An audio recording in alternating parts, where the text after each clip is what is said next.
Hello नमस्कार. तर कसे आहात सगळे? आशा करते की तुम्ही सगळे मस्तच असाल. तर आज मी एक कविता म्हणणार आहे. तर चला सुरू करूया.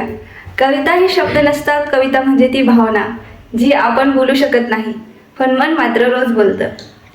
तर आज पहिल्यांदाच मी माझ्या आवाजातून एक भावना काय असते ती मी माझ्या बोलण्यातून एक सादर करणार आहे. चला तर बघूया. कधी कधी कोणीतरी भेटतं ज्यांच्याशी बोलणं हा एक छंद बनतो आणि त्यांचा ॲब्सेन्स म्हणजे जगणं एक रिकामं बाण होऊन जातं. त्या ॲब्सेन्समध्ये त्या माणसाचे विचार आणि भावना काय असतील ते आपण आज या पुढच्या कवितेमध्ये बघूयात. तर चला. तू गेलीस तेव्हा समजलं की माणसं दूर जात नाहीत, त्यांच्यासोबत आपण ज्या आठवणी जगत असतो त्याच दूर जातात. किती विचित्र आहे ना. एक व्यक्ती बदलली आणि संपूर्ण जीवन बदललं. रात्र नेहमी शांत असते पण मन तिथे हजार वादळं असतात. झोप येत नाही, आठवणी थांबत नाहीत आणि डोळे स्वतःलाच बोलू लागतात. पण एक दिवशी आसवे थांबली नाहीत, फक्त अर्थ बदलला. तू नव्हतीस पण मी मला भेटायला लागले आणि तेव्हा समजलं प्रेम हरवलं नाही, ते फक्त दिशा बदलून स्वतःकडे आलं.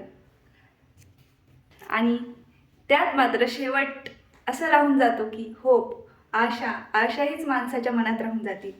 तर त्यात आपण शेवट काय होईल ते बघूया. जीवन कधी तुटतं कधी जुळतं, प्रत्येक तुकड्यात एक नवीन कविता असते आणि ही फक्त सुरुवात आहे. तर मंडळी, आजची कविता कशी वाटली ही नक्की कमेंटमध्ये सांगा आणि आपल्या चॅनलला सबस्क्राईब करा. थँक्यू.